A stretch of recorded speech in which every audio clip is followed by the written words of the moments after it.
Dallarımızı da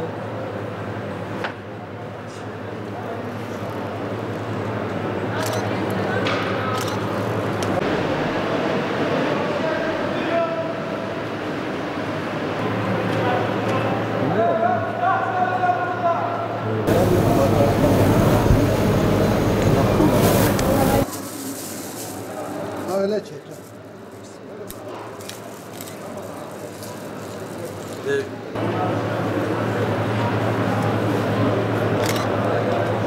Fuarda 81 ilden gelen ürünlerimiz bulunuyor. Trabzon'un peynirinden Karadeniz'in süt ve süt ürünlerine, tereyağısına, İzmir'in kuru yemişlerinden Çankırı'nın tuzuna, Isparta gül ürünlerinden yine Malatya yöresel standlarına, Adıyaman yöresel standlarına varana kadar 81 ilden gelen lezzetler burada Adıyamanlılarla buluşacak.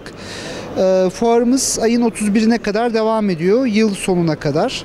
Fuarda hafta sonları çocuklar için bir mini sirk animasyonumuz var. Cumartesi ve pazar günleri. Çocuklarıyla birlikte gelen aileler hem keyifli bir vakit geçirirken hem de burada lezzetli de bir vakit geçirecekler. Hem keyifli hem lezzetli bir vakit geçirmiş olacaklar fuar alanında. Fuarımız Cuma gününe kadar devam edecek. Yani bu hafta sonunu geçiriyoruz. Öbür hafta Cuma günü ayın 31'i itibariyle fuarımız son bulacak. Fuardaki fiyatlarımız piyasaya göre oldukça uygun. Tabii doların düşmesiyle birlikte buradaki fiyatlarda da bir düşüş oldu. Burada oldukça güzel ve keyifli bir atmosferde bütün buradaki katılımcılarımız, stand açan arkadaşlarımız güzel, keyifli bir vakit geçirirken ticaretlerini yine yapmaya devam ediyorlar. Şu şekilde belirteyim, biz yaklaşık olarak 2 ay öncesine almış olduğumuz bulgur fiyatı 3 katına çıktı neredeyse. Yani buna bağlı olarak bizler de mecburi olarak bir zam yapmak zorunda kaldık. Yani bunu arttırmadan kar marjımızı düşürerek, yani müşterilerimizi düşürerek bunu minimuma düşürdük ama elimizden geldiği kadar düşük tutmaya çalışıyoruz fiyatları. Yine de tabii müşterilerimizden oldukça yani bayağı tepkiler alıyoruz. Çünkü çiğ köfte Adıyaman'a ait ve Adıyaman'da olduğu için fiyatın biraz daha uygun olması gerekiyor yerinde olduğundan dolayı. Malzemelerimiz burada üretiliyor. Yani biraz daha fiyatı düşürmemiz gerekiyor ama zamlardan dolayı bizler de maalesef fiyatı düşük tutamıyoruz şu anda. Kar marjını düşük tutarak en iyi şekilde müşterilerimize sunmaya çalışıyoruz şu anda. Yani şu an içerisinde biz fuara aslında yani bayağı bir rağbet görülmesini bekliyorduk öncelikle.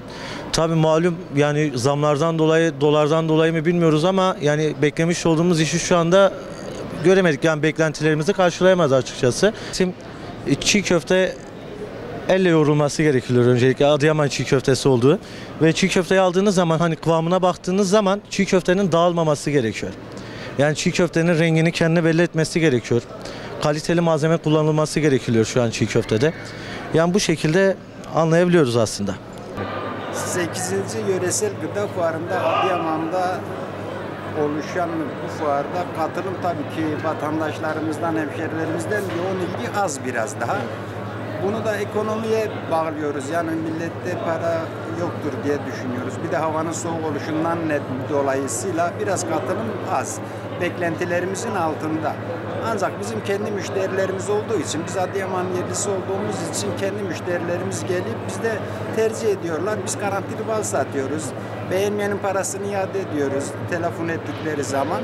Onun için bizim kendi müşterilerimiz gelip bizi tercih ediyorlar. Onun için de müşterilerimize, hemşerilerimize teşekkür ediyoruz. Yani balı yiyerek, damağına, tadına bakaraktan balı anlamak mümkün değil. Ancak biz ballarımızı Adıyaman Üniversitesi'nde her yıl laboratuvara gönderiyoruz, tahlillerimizi yaptırıyoruz. Ancak oradan çıkan sonuçlara göre konuşuyoruz. Fuardan beklentimiz bu ekonomik krizden dolayı şu an fazla bir müşteri potansiyeli yok zaten. Şu an insanlarımız para harcamaya da korkuyor. Ya şu an çok şükür yavaş yavaş düzelmeye başlayacak inşallah. Yani şu an fiyatlar daha düşmedi, indireni daha görmedim.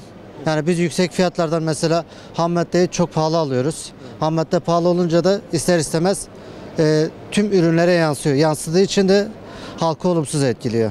Ekmek tahtası, sedir takımları yapıyoruz burada. Adıyaman'da merkezde üretim yerimiz var. Ekmek tahtası, sedir imalatı, işte topaçtır, ahşap ürünleri imalatını yapmaktayız.